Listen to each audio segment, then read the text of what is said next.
La siguiente sentencia a desglosar, a analizar, es la SP 107 2018 del magistrado ponente Fernando León Bolaños Palacios. Y dice nuestra pregunta orientada a la sentencia, como todas las anteriores, los hechos.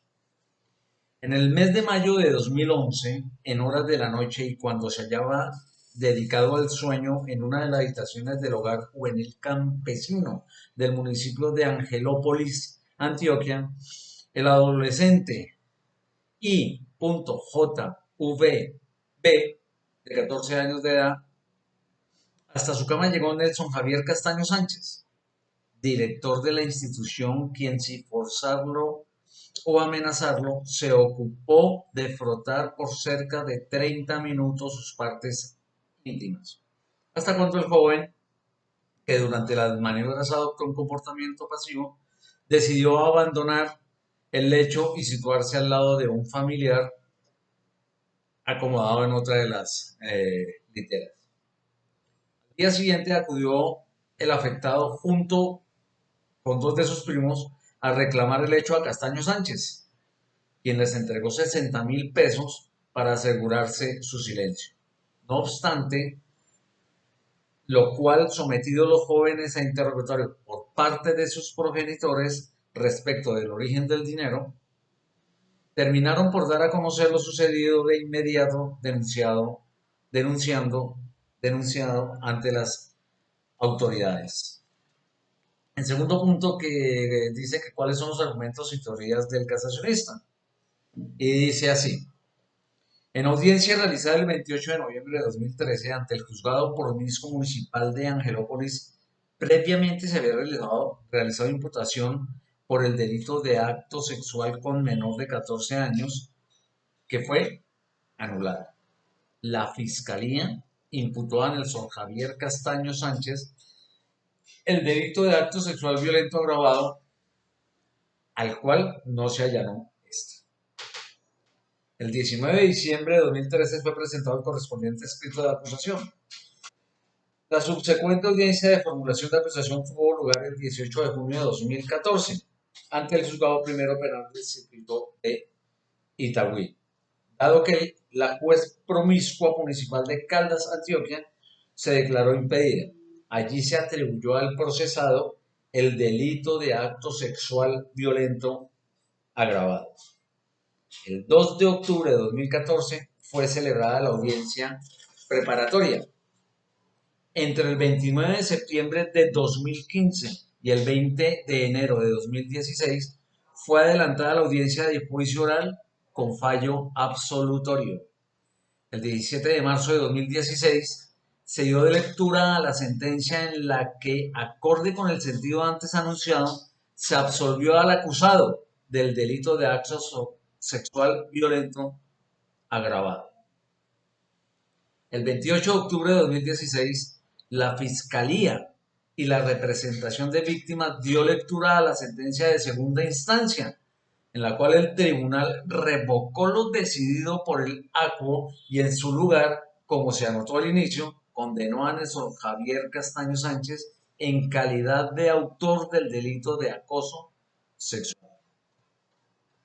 Al efecto sostiene que si bien en la acusación se atribuyó al acusado el delito de actos sexuales violentos agravados, nunca se precisó de manera fáctica en qué consiste la agravación fijada en el numeral segundo del artículo 211 del Código Penal, a efectos de conocer en dónde radica la particular autoridad del victimario o las circunstancias que obligan a la víctima a depositar su confianza en este. Como argumentos, que es la siguiente pregunta de nuestra eh, orientadora de sentencia, dice argumentos de las partes e intervinientes. Primero, la defensa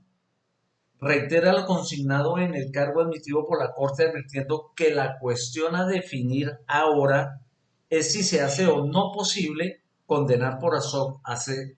acoso sexual cuando la acusación versa por un acto sexual agravado suficientemente desvirtuado por las instancias. En este sentido,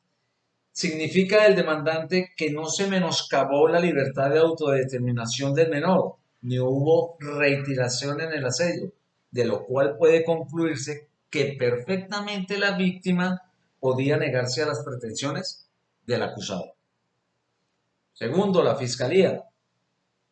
parte por advertir que no se entiende si el cargo de la defensa acudió a la vía indirecta de los errores de hecho para señalar que no han demostrado los elementos del delito de acoso sexual o busca plantear la incongruencia ante la acusación y el fallo. A este efecto destaca la Fiscalía que si bien el menor no hizo actos perceptibles de consentimiento, ello no conduce a asumir aceptado el vejame. Es por ello que la acusación versó por la conducta punible de acto sexual violento agravado, por la posición distinguida del procesado. Acordémonos que era el director del centro juvenil. Sin embargo, acota el fiscal delegado al desvirtuarse la violencia, abro paréntesis, la sentencia fue expedida antes de entrar en vigencia el artículo 212 del Código Penal, cierro paréntesis, y reza, para los efectos de las conductas descritas en los capítulos anteriores se entenderá por violencia el uso de la fuerza, la amenaza del uso de la fuerza, la coacción física o psicológica, como la causada por el temor a la violencia, la intimidación, la detención ilegal, la opresión psicológica, el abuso de poder, la utilización de entornos de coacción y circunstancias similares que impidan a la víctima dar su libre consentimiento. Así es que hizo bien el tribunal en condenar por acoso sexual, pues no se materializa el delito de injuria por vía de hecho, pero sí se validó la intimidad sexual del afectado. Tercero, el Ministerio Público comparte la postura de la Fiscalía por estimar que el principio de congruencia no fue violado en tanto la conducta punible varió hacia una de menor rango, ubicada en el mismo capítulo. La Corte ha elaborado amplia y reiterada jurisprudencia atinente al principio de congruencia de cara a los presupuestos que lo gobiernan y la necesidad de preservar el debido proceso y derecho de defensa a partir de su protección.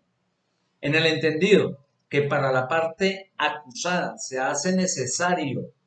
no solo conocer los cargos por los cuales se le convoca a juicio, sino defenderse adecuadamente